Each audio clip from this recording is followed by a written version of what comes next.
Hello, book lovers and English learners. Welcome to our January and February live read along.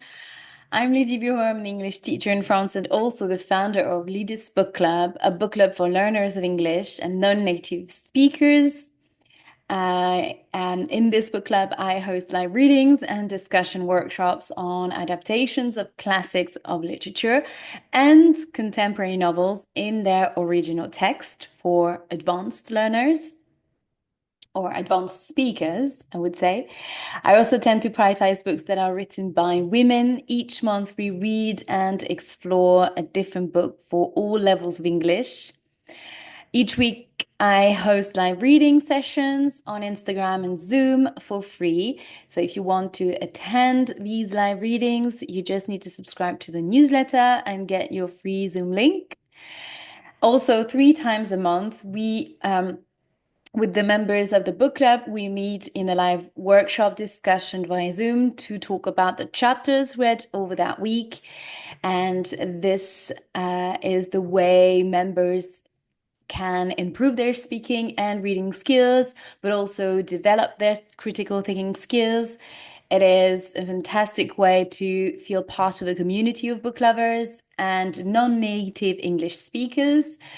And this way, you'll be able to share your thoughts and decide on the next book to read. Once you are part of the book club, then you'll be able to share your thoughts and decide on the next books to read. Since January, we've been reading the original text of It Ends With Us because this is a contemporary novel. The book was released in 2016 by the author Colleen Hoover. She is an American writer. Mainly her genre is around romance, but this one is a little bit more different than the others because it has a more personal aspect, and also it's darker than her previous work. And if you want to know more about this novel and Colleen Hoover's work and life, she has a very inspiring life, and relatable life as well. I invite you to listen to the podcast episode 29 of the podcast Reading English. This is the Book Club podcast, and it is available on the YouTube channel and also on Spotify. So today it is live reading session 20, and we are going to read chapters 34 and 35, so the last chapters of the book before the epilogue. I decided to keep the epilogue for tomorrow because we've decided with the members of the book club to read to that next month to read for our next read to read It Starts With Us, and it's here. So I've just received the book and I'm really excited to get the schedule ready for the live reading of this book because this is the follow-up of It Ends With Us, the sequel, as we would say. So it starts straight after the epilogue. So it picks up on the epilogue and then it unfolds. So that's the big news for today. So we will read It Starts With Us from next month. Yes. So I guess March, it will be our March and April live read along because it's a long book, so we will have quite a lot of chapters to go through. So it will be similar to It Ends With Us. So it's slightly shorter. The book is slightly shorter than It Ends With Us. So that's it. So Before I start reading chapter 34, I'm going to do a quick recap of the chapters that I read yesterday because yesterday I read not two, but three chapters, 31, 32, and 33. 31 was a chapter where it's mainly Lily and Alyssa. So Lily is at Alyssa's house because she has invited her for pizza night, and they're just discussing baby stuff, baby shower, and Lily Alyssa is being very supportive and comforting with Lily, and it's a beautiful relationship that we can witness in this chapter, and a strong one because it's been now nearly 2 years they've known each other, I would say, and they've been friends. So it's nice to see that their relationship had become has become stronger and stronger. So it's beautiful, and it's nice to have a strong sorority or a strong relationship between female characters in stories, instead of them being enemies, or and being supportive, especially knowing that it's Alyssa's brother that hurt Lily. So it's nice to see, especially when there are conflicts within within the circle of friends and family. And often what we see is that when there is a conflict between two people, and when you have the friends who are in the middle of the whole thing, it's difficult. It's not an easy position when you are in the middle and you like both people, but and you would like to stay friends with both of them, and or stay in contact with them, and here um, it's um, it's great. I would have to say it's unusual also to see that um, Elisa didn't cast away her brother, and she managed to keep a strong relationship with her friend Lily, and not jeopardize that because she take her brother's side or whatever, or the other way around, not talking to her brother. Because here we understand in this chapter, or is it in chapter 33, that Ryle has been staying at their flat because I guess it doesn't. This is where he used to live before they met.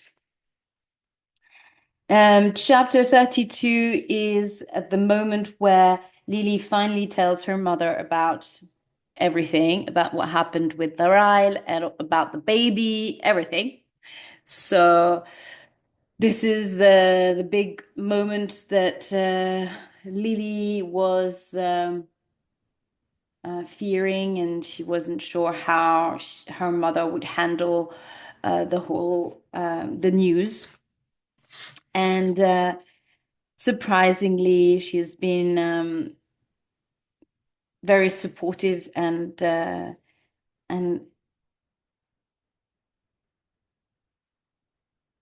also she managed to act as a guide and she's full of wisdom, and she's being very wise with her. And there is this beautiful quote, page 335, if you've got the book. She grabs my hands and holds them while I cry. Don't be like me, Lily. I know that you believe he loves you, and I'm sure he does, but he's not loving you the right way. He doesn't love you the way you deserve to be loved. If Ryan truly loves you, he wouldn't allow you to take him back. He would make the decision to leave you himself, so that he knows for a fact he can never hurt you again. That's the kind of love a woman deserves, Lily. So she gives that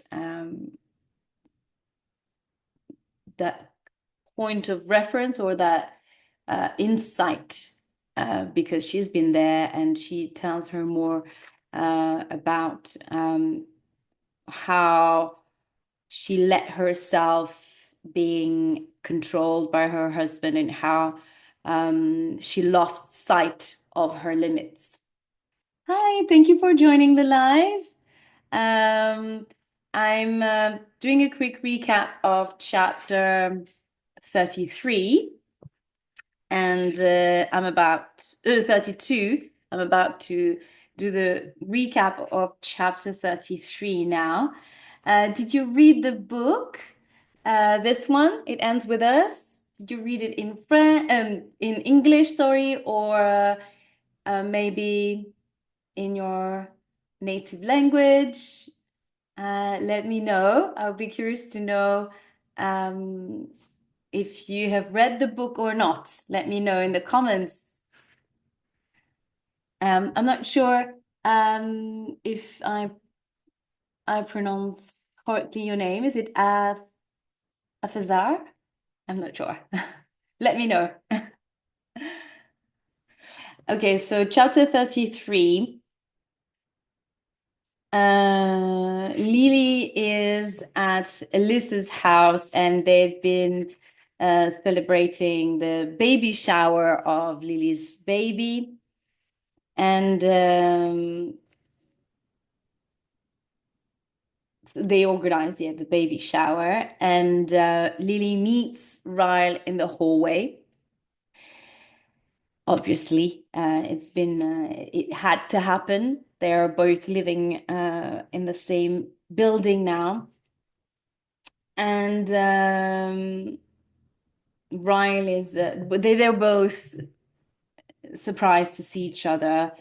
And Ryle asks Lily if she needs help with the crib. So the crib is where you put the baby in it. It's the little bed for babies with bars. That's called a crib.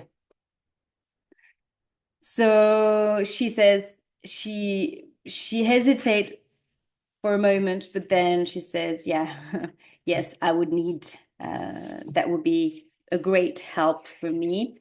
So she allows him to go with her in the apartment, and reflects on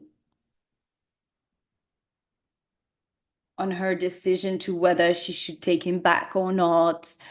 Um, she's obviously uh, thinking that it would be easy. That's the easiest way. That would be the easiest way to take him back. But then she reminds herself of what her mother told her, and about the fact that if he truly loved you, he wouldn't allow you to take him back. So she then she doesn't change. Well, she doesn't say anything to him. And at some point, when Ryan finishes to build the crib, he starts to make a move towards her. Um, there is this very brief moment where they want each other to hold each other, but then Lily takes a few steps back, and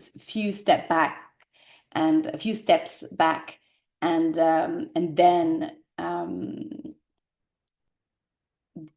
the distance between them um, is there again. So that shows that again that it's too soon to be friendly, and also that things will never be the same again. And eventually, well, Ryle steps back and he leaves the apartment.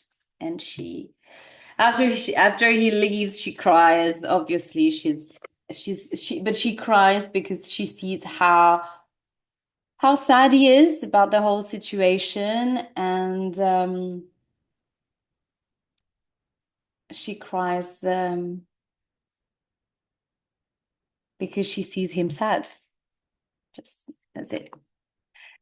So sometimes you're more it's often what happens at funerals. Sometimes you just cry because you see other people sad, so that makes you sad than you actually are, maybe. But yeah. So now let's read chapter 34. I finish rinsing the paint out of the brushes and then walk back to the nursery to admire the mural. I spent most of yesterday and all of today painting it. It's been 2 weeks since Ryle came over and put the crib together. Now that the mural is finished and I brought in a few plants from the store, I feel like the nursery is finally complete. I look around and feel a little sad that no one is here to admire the room with me. I grab my phone and text Alyssa, me. Mural is finished. You should come down and look at it. Alyssa, I'm not home, running errands. I'll come look at it tomorrow, though. I frown and decide to text my mother. She has to work tomorrow, but I know she'll be just as excited to see it as I was to finish it. Me. Feel like driving into town tonight? The nursery is finally finished. Mom. Can't. Recital night at school. I'll be here late. I can't wait to see it. I'll come by tomorrow. I sit down in the rocking chair and know that I shouldn't do what I'm about to do, but I do it anyway. Me. The nursery is finished. Do you want to come look at it? Every nerve in my body springs to life as soon as I hit send. I stare at my phone until his reply comes through. Right. Of course, on my way down now. I immediately stand up and begin making last-minute touches. I fluff the pillows on the love seat and straighten one of the wall hangings. I'm barely to the front door when I hear his knock. I open it, and damn it, he's wearing scrubs. I step aside as he makes his way in. Elisa said you were painting a mural? I follow him down the hallway toward the nursery. It's taken 2 days to finish, I tell him. My body feels like I ran a marathon, and all I did was walk up and down a step ladder a few times. He glances over his shoulder, and I can see the concern in his expression. He's worried that I was here doing it all on my own. He shouldn't worry. I've got it. I've got this. When we make it to the nursery, he stops in the doorway on the opposite wall. When we make it to the nursery, he stops in the doorway. On the opposite wall, I painted a garden. It's complete with almost every fruit and vegetable I could think of that grows in the garden. I'm not a painter, but it's amazing that you can do what you can. It's amazing what you can do with a projector and transparent paper. Wow, Ryan says. I grind. because I recognize the surprise in his voice and I know it's genuine. He walks into the room and looks around, shaking his head the whole time. Lily, it's wow. If he were Alyssa, if he were Alyssa, I'd clap and jump up and down. But he's Ryle. And with the way things have been between us, that would be a little awkward. He walks over to the window where I set up a swing. He gives it a little push and it begins moving from side to side. It also moves front to back. It also moves front to back, I tell him. I don't know if he even knows anything about baby swings, but I was pretty impressed by that feature. He walks over to the changing table and pulls one of the diapers out of the holder. He unfolds it and holds it up in front of him. It's so tiny, he says. I don't remember Riley being this tiny. Hearing him mention Riley makes me a little sad. We've been living apart since the night she was born, so I've never been able to see him interact with her. Ryle folds up the diaper and puts it back in the holder. When he turns to face me, he smiles, lifting his hands to motion around the room. It's really great, Lily, he says. All of it. You're really doing it. You're really doing. His hands drop to his hips and his smile falters. You're doing really well. A thickness seems to form in the air around me. It's suddenly difficult to take in a full breath because for whatever reason, I feel like I need to cry. I just really like this moment. And it saddens me that we couldn't spend the entire pregnancy full of moments like these. It feels good sharing this with him, but I'm also scared I might be giving him false hope.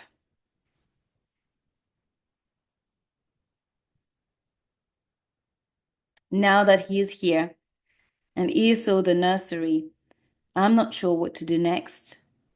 It's glaring obvious that we need to discuss a lot of things, but I have no idea where to start or how. I walk over to the rocking chair and take a seat. Naked truth? I say, looking up at him. He exhales a huge breath and nods, then takes a seat on the sofa. Please, Lily, please tell me you're ready to talk about this. His reaction eases my nerves a little, knowing he's ready to discuss everything. I wrap my arms around my stomach and lean forward in the rocking chair. You go first. He claps his hands together between his knees. He looks at me with so much sincerity, I have to glance away. I don't know what you want from me, Lily. I don't know what role you want me to have. I'm trying to give you all the space you need. But at the same time, I want to help more than you possibly know. I want to be in your baby's life. I want to be your husband, and I want to be good at it. But I have no idea what's going through your head. Ooh. His words fill me with guilt. Despite what has happened between us in the past, he is still this baby's father. He has the legal right to be a father, no matter how I feel about it. And I want him to be a father. I want him to be a good father. But deep down, I'm still holding on to one of my biggest fears. And I know I need to talk to him about it. I would never keep you from your child, Ryle.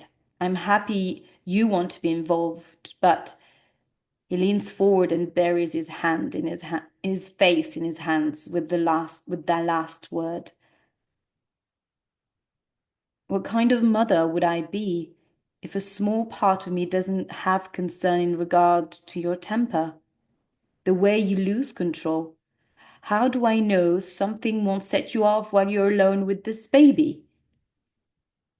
So much agony floods his eyes. I think they might burst like dams. He begins to shake his head adamantly. Lily, I would never. I know, Ryle. You would never intentionally hurt your own child. I don't even believe it was intentional when you hurt me, but you did. And trust me, I want to believe that you would never do something like that. My father was only abusive toward my mother.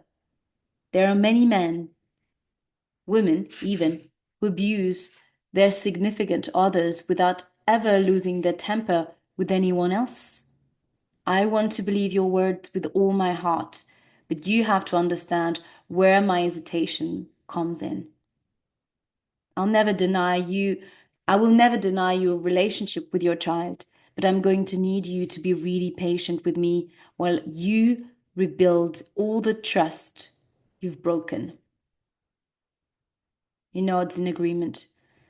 He has to know that I'm giving him much more than he deserves. Absolutely, he says.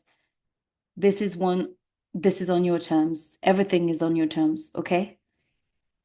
Ryan's hands come together again, and he begins to chew nervously on his bottom lip. I sense he has more to say, but he's doubting whether or not he should say it.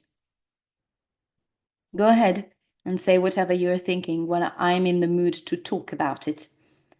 He tilts his head back and he tilts his head back and looks up at the ceiling. Whatever it is, it's hard for him. I don't know if it's because the question is hard to ask or because he's scared of the answer I might give him. What about us? He whispers. I lean my head back and sigh. I knew this question would come, but it's really difficult to give him an answer I don't have. Divorce, reconciliation are really the only two options we have. But neither is a choice I want to make. I don't want to give you false hope, Ryle, I say quietly.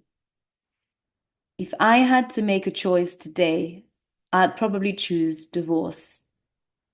But in all honesty, I don't know if I would be making that choice because I'm overloaded with pregnancy hormones or because it's what I really want. I don't think it would be fair to either of us if I made that decision before the birth of this baby. He blows out a shaky breath and then brings a hand up to the back of his neck, squeezing tightly.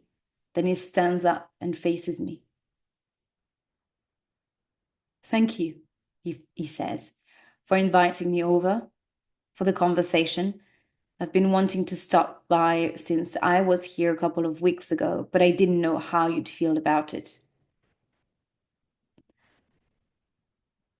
I don't know how I would ever felt about it either, I say with complete honesty. I try to push myself out of the rocking chair, but for some reason it's become a lot harder in the past week. Ryan walks over and reaches for my hand to help me up. I don't know how I'm supposed to last until my due date when I can't even get out of a chair without grunting. Once I'm standing, he doesn't immediately release my hand. We're just a few inches apart, and I know if I look up at him, I'll feel things. I don't want to feel things for him. He finds my other hand until he's holding both of them down at my sides. He threads his finger through mine, and I feel it all the way to my heart. I press my forehead against his chest and close my eyes. His cheek meets the top of my head, and we stand completely still, both of us too scared to move. I'm scared to move because because I might be too weak to stop him from kissing me. He's scared to move because he's afraid if he does, I'll pull away. For what feels like 5 full minutes, neither of us moves a muscle. Ryle, I finally say, can you promise me something? I feel him nod. Until this baby comes, please don't try to talk me into forgiving you. And please don't try to kiss me. I pull away from his chest and look up at him. I want to tackle one huge thing at a time, and right now my only priority is having this baby. I don't want to add any more stress or confusion on top of everything that's already happening. He squeezes both of my hands reassuringly. One monumental, life-changing thing at a time. Got it? I smile, relieved that we've finally had this conversation. I know I didn't make a final decision about the two of us, but I still feel like I can breathe easier now than we are on the same page. He releases my hands. I'm late for my shift, he says, tossing a thumb over his shoulder. I should get to work. I nod and see him out. It isn't until after I've shut the door and I'm alone in my apartment that I realize I have a smile on my face. I'm still incredibly angry with him that we are even in this predicament to begin with. So my smile is simply due to making a little headway. Sometimes parents have to work through their differences and bring a level of maturity into a situation in order to do what's best for their child. That's exactly what we're doing, learning how to navigate our situation before our child is brought into the fold. And that's the end of chapter 34. Now, chapter 35. I smell toast. I stretch out on my bed and smile because Ryan knows toast is my favorite. I lie here for a while before I even attempt to get up. It feels like it takes the effort of 3 men to roll me out of bed. I eventually take a deep breath and then throw my feet over the side, pushing myself up from the mattress. The first thing I do is pee. It's really all I do now. I'm due in 2 days, and my doctor says it could be another week. I started maternity leave last week, so this is my life right now. I pee and watch TV. When I make it to the kitchen, Ryle is stirring a pan of scrambled eggs. He spins around when he hears me walk in. Good morning, he says. No baby yet? I shake my head and put my hand on my stomach. No, but I peed 9 times last night. Ryle laughs. That's a new record. He spoons some eggs onto a plate and then tosses bacon and toast on it. He turns around and hands me the plate, pressing a quick kiss to the side of my head. I gotta go. I'm already late. I'm leaving my phone on all day. I smile when I look down at my breakfast. Okay, so I eat too. Pee, eat, and watch TV. Thank you, I say cheerfully. I take my plate to the couch and turn on the TV. Ryle rushes around the living room, gathering his stuff. I'll come check on you at lunch. I might be working late tonight, but Alyssa said she can bring you dinner. I roll my eyes. I'm fine, Ryle. The doctor said light bed rest, not complete debilitation. He starts to open the door, but pauses like he forgets something. He runs back toward me and leans down, planting his lips on my stomach. I'll double your allowance if you decide to come out today, he says to the baby. Allowance is like money, you say. He talks to the baby a lot. I finally felt comfortable enough to let him feel the baby kick a couple of weeks ago. And since then, he stops by sometimes just to talk to my belly and doesn't even say much to me. I like it though. I like how excited he is to be a father. I grabbed the blanket, slept on the I grabbed the blanket Ryle slept on the couch with last night and wrapped it over me. He's been staying here for a week now, waiting for me to go into labor.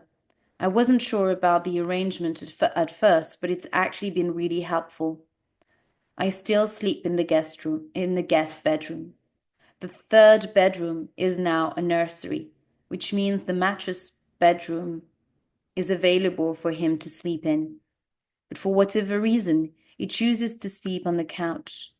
I think the memories in that bedroom plague him just as much as they plague me. So neither of us even bothers going in there. The last several weeks have been really good, aside from the fact that there's absolutely no physical relationship between us at this point.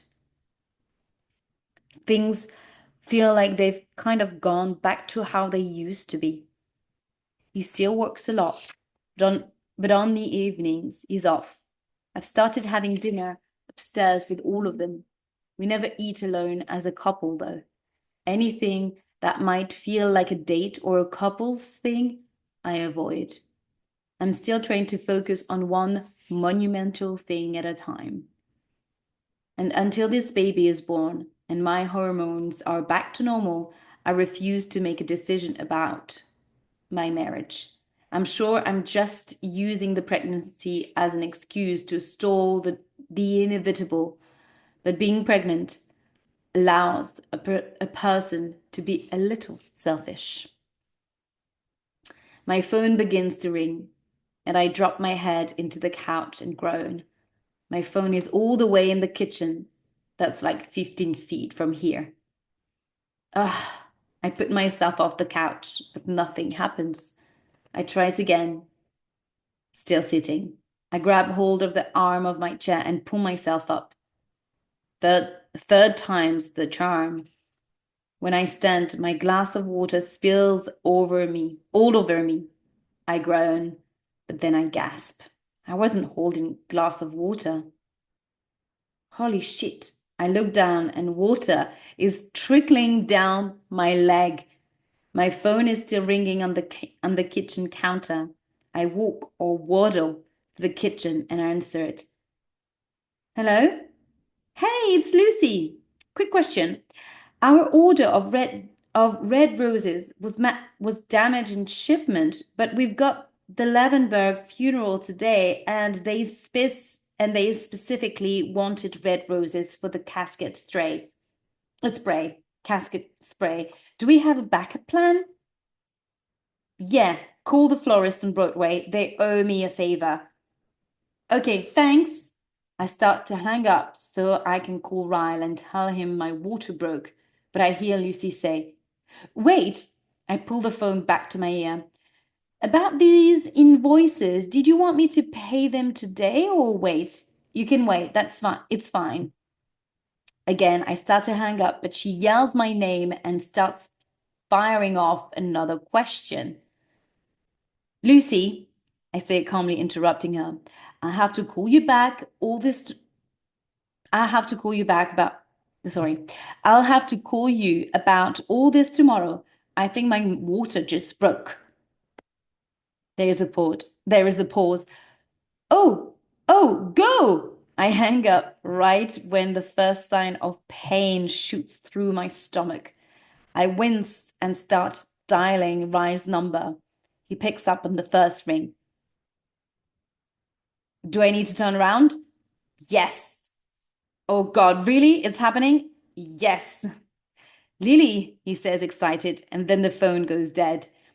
I spend the next few minutes gathering everything I'll need.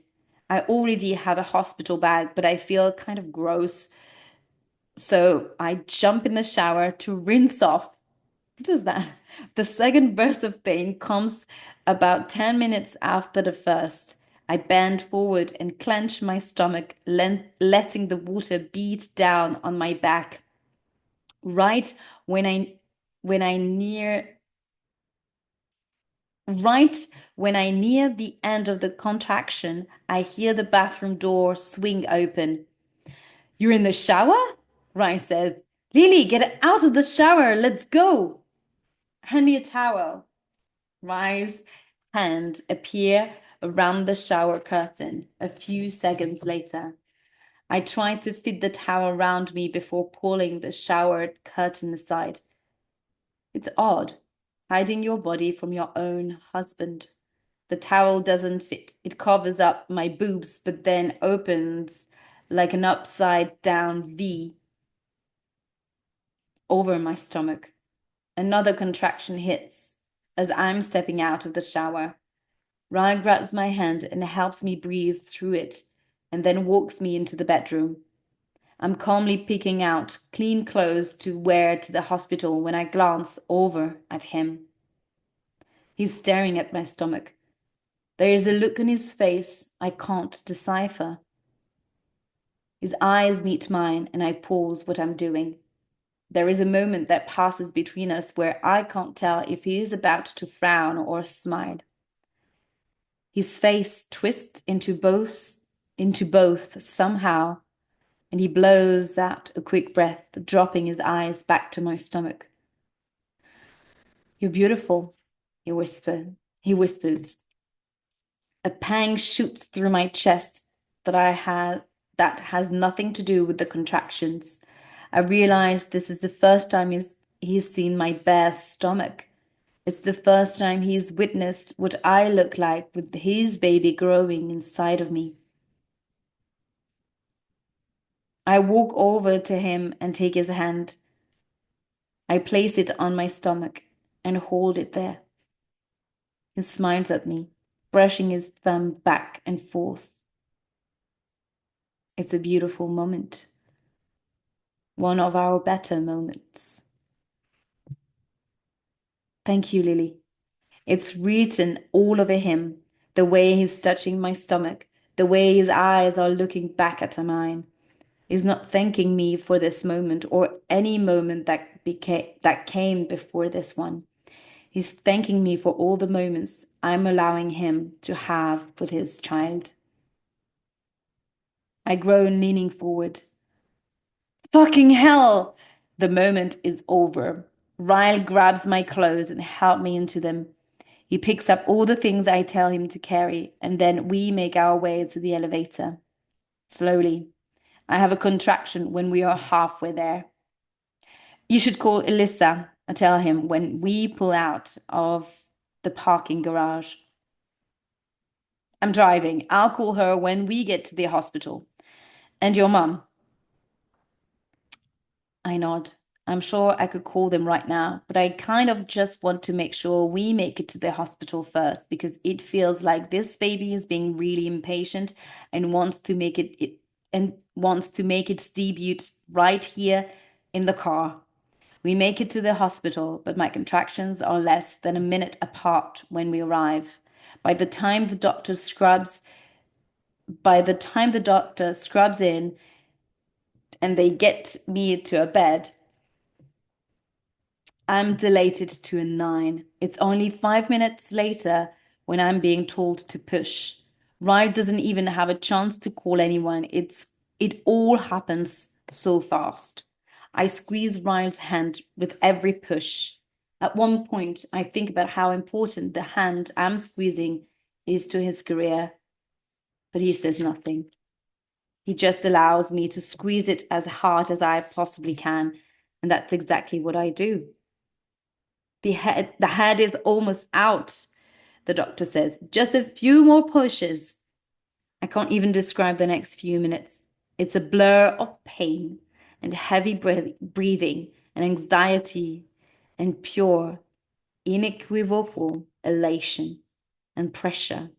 Such an enormous pressure, like I'm about to implode. And then it's a girl. Ryan says, Lily, we have a daughter.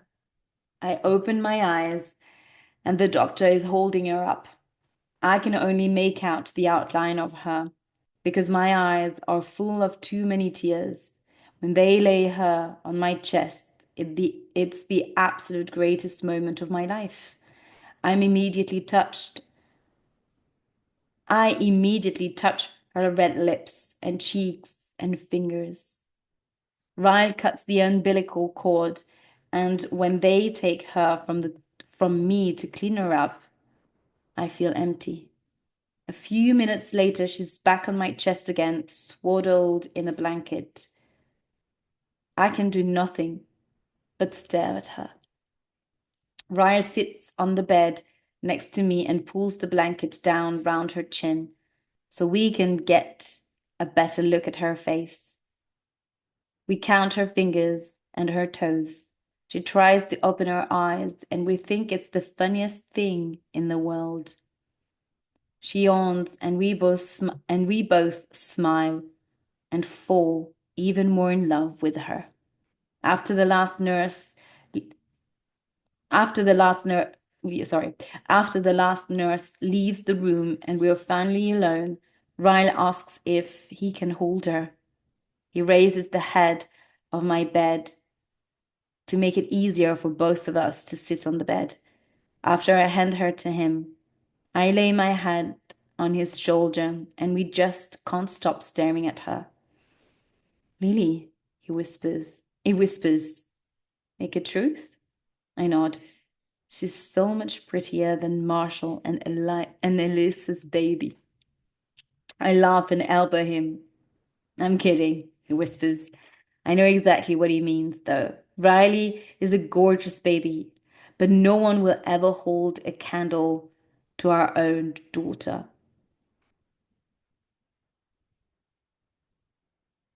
What should we name her? He asks. We didn't have the typical relationship during this pregnancy, so the baby's name hasn't been something we've discussed yet. I'd like to name her after your sister, I say, glancing at him. Or maybe your brother? I'm not sure what he thinks of that. I personally think naming our daughter after his brother could be somewhat healing for him, but he may not see it that way. He glances over me, not expecting that answer. Emerson? He says. That that's kind of a cute that's kind of cute for a girl name. We could call her Emma or Emmy. He smiles proudly and looks down at her. It's perfect, actually. He leans down and kisses Emerson on her forehead. After after a while, I pull away from his shoulder so I can watch him hold her. It's a beautiful thing, seeing him interact with her like this. I can already see how much love he has for her just from the little time he's known her. I can see that he would do anything to protect her, anything in the world. It isn't until this moment that I finally make a decision about him, about us, about what's best for our family. Riley is amazing in so many ways. He's compassionate, he's caring, he's smart, charismatic, he's driven. My father was some of these things too. He wasn't very compassionate toward others, but there were times we spent together that I knew he loved me. He was smart, he was charismatic, he was driven, but I hated him so much more than I loved him. I was blinded to all the best things about him thanks to all the glimpses I got of him when he was at his worst. 5 minutes of witnessing him at his worst couldn't make up for even 5 years of him at his best. I look at Emerson and I look at Ryle, and I know that I have to do what's best for her, for the relationship I hope she built with her father. I don't make this decision for me and I don't make it for Ryle. I make it for her. Ryle, when he glances at me, he's smiling. But When he assesses the look on my face, he stops. I want a divorce. Oh, that's powerful. He blinks twice. My words hit him like voltage. He winces and looks back down at our daughter, his shoulders hunched forward. Lily, he says, shaking his head back and forth, please don't do this. And I think that scene is actually in the film. Is I guess they took the most powerful scenes of the book, and I think that one is in. His voice is pleading, and I hate that he's been holding on to hope that I would eventually take him back. That's partly my fault, I know. But I don't think I realized what choice I was going to make until I held my daughter for the first time. Just one more chance, Lily, please. His voice cracks with tears when he speaks. I know I'm hurting him at the worst possible time. I'm breaking his heart when this should be the best moment of his life. But I know if I don't do it in this moment, I might never be able to convince him of why I can't risk taking him back. I begin to cry because this is hurting me as much as it's hurting him. Ryan, I say gently, what would you do if one of these days this little girl looked up at you and she said, Daddy, my boyfriend hit me? What would you say to her, Ryan? He pulls Emerson to his chest and buries his face against the top of her blanket. Stop, Lily, he begs. I push myself up straighter on the bed. I place my hand on Emerson's back and try to get Ryle to look me in the eyes. What if she came to you and said, Daddy, my husband pushed me down the stairs. He said it was an accident. What should I do? His shoulders begin to shake, and for the first time since the day I met him, he has tears. Real tears that rush down his cheeks as he holds his daughter tightly against him. I'm crying too, but I keep going for her sake.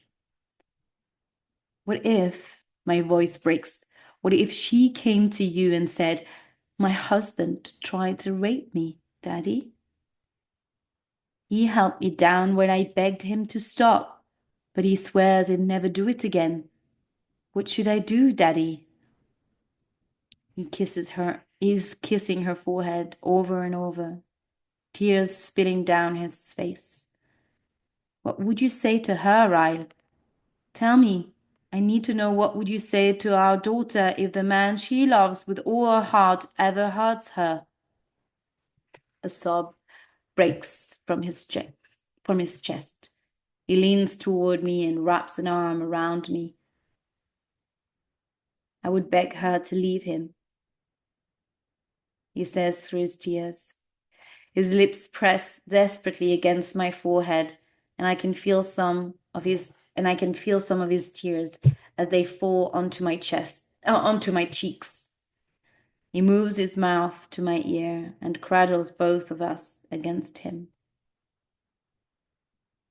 I would tell her that she is worth so much more. I would beg her not to go back, no matter how much he loves her. She's worth so much more. We become a sobbing mess of tears and broken hearts and shattered dreams. We hold each other. We hold our daughter. And as hard as this choice is, we break the pattern before the pattern breaks us. He hands her back to me and wipes his eyes. He stands up, still crying, still trying to catch his breath. In the last 15 minutes, he lost the love of his life, In the last 15 minutes, he became a father to a beautiful little girl. That's what 15 minutes can do to a person. It can destroy them. It can save them. He points toward the hallway, letting me know he needs to go gather himself. He's sadder than I've ever seen him as he walks toward the door. But I know he'll thank me for this one day. I know the day will come when he'll understand that I made the right choice by his daughter. When the door closes behind him, I look down at her. I know I'm not giving her the life I dreamed for her. A home where she lives with both parents who can love her and raise her daughter and raise her together. But I don't want her to live like I lived. I don't want her to see her father at his worst. I don't want her to see him when he loses his temper with me to the point that she no longer recognizes him as her father. Because no matter how many good moments she might share with Ryle throughout her lifetime, I know from experience that it would only be the worst ones that stuck with her. Cycles exist because they are excruciating to break. It takes an astronomical amount of pain and courage to disrupt a familiar pattern. Sometimes it seems easier to just keep running in the same familiar circles rather than facing the fear of jumping and possibly not landing on your feet. My mother went through it. I went through it. I'll be damned if I allow my daughter to go through it. I kiss her on the forehead and make her a promise. It stops here with me and you. It ends with us. I've got chills. And yeah, it's just this title and the end. It's makes a whole sense of this title, especially when I understand it from when I went to watch the film, and the beauty of it, of that sad end, made me really want to read the book, to have more insight and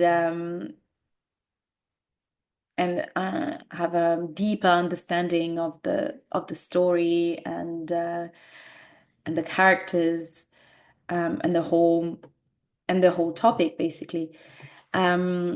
So that's the end of chapter 35, and tomorrow we will meet again for the last live reading of the book. We will read the epilogue tomorrow. And